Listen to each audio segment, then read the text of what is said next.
menjadikan pedoman atau lebih ke apa ya? Nggak bilang meniru sih, dia menjadikan pedoman atau kayak kita lihat mereferensi perusahaan ini. Kalian akan belajar di matkul lain deh. Pokoknya benchmark ini nih, saya lihat secara KBBI. Benchmarking adalah tolak ukur. Dia membuat tolak ukur. Dia membandingkan perusahaan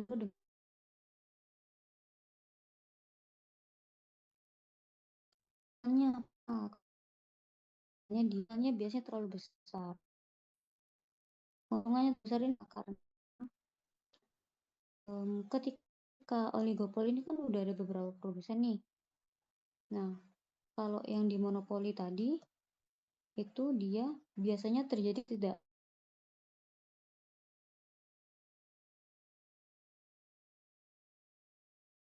segi keuntungan apa? Um, Dianya ini biasanya terjadi ke satu perusahaan yang udah besar tadi, yang sudah secara ekonomi itu memegang pasar itu. Tapi ini bukan monopoli ya. Jadi lebih dia dia pasar yang paling besar. Jadi profitnya dia biasanya akan ekses atau kelebihan profitnya.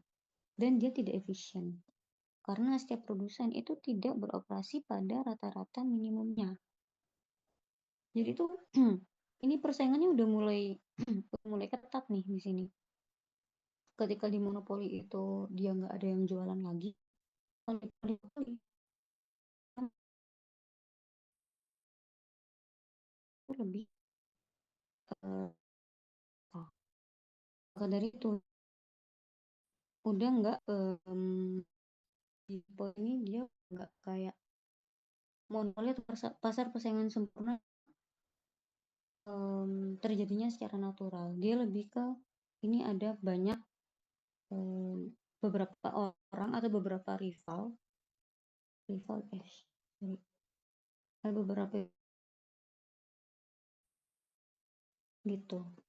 Tapi kenapa ketika banyak kompetitor, harusnya kan biaya rata-ratanya kan dibuat minimum, seminimum mungkin.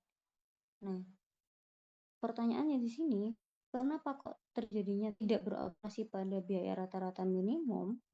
Karena pasar oligopoli, karena produsennya sudah mulai banyak nih, penjualnya udah mulai banyak, dia udah mulai target gitu.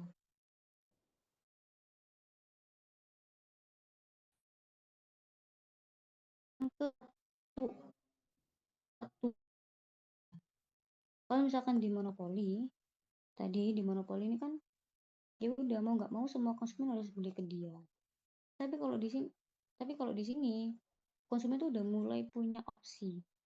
Ketika dia udah mulai punya opsi, jualannya, jualannya si pasar oligopoli ini, dia tuh bisa menarik konsumen tertentu, bos tertentu. Seperti itu.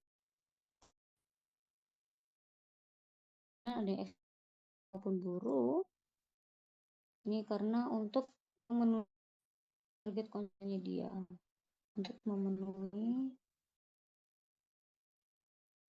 konsumen itu tadi.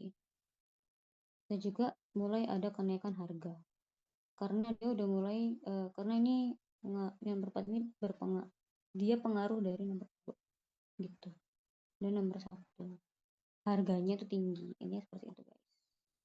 Kalau bukan banyak guys, beberapa, dan biasanya ada satu atau dua yang kayak main kompetitor. Oke, perlu diingat ini bukan yang banyak banget, tapi masih beberapa. Oke, mungkin saya cepetin aja dari sini waktunya selesai. Nah, ini terakhir monopolistik. Kalau di sini ini yang sering kita lihat sebenarnya. Kalau pasar monopolistik ya ini bukan monopoli. Monopolistik dia produsennya udah mulai, ini bukan beberapa lagi tapi banyak, tapi ada diferensiasi produk. Nah, tadi ada yang bilang deh kalau nggak salah, diferensiasi, kalau nggak salah. Nah, ini terjadinya terjadinya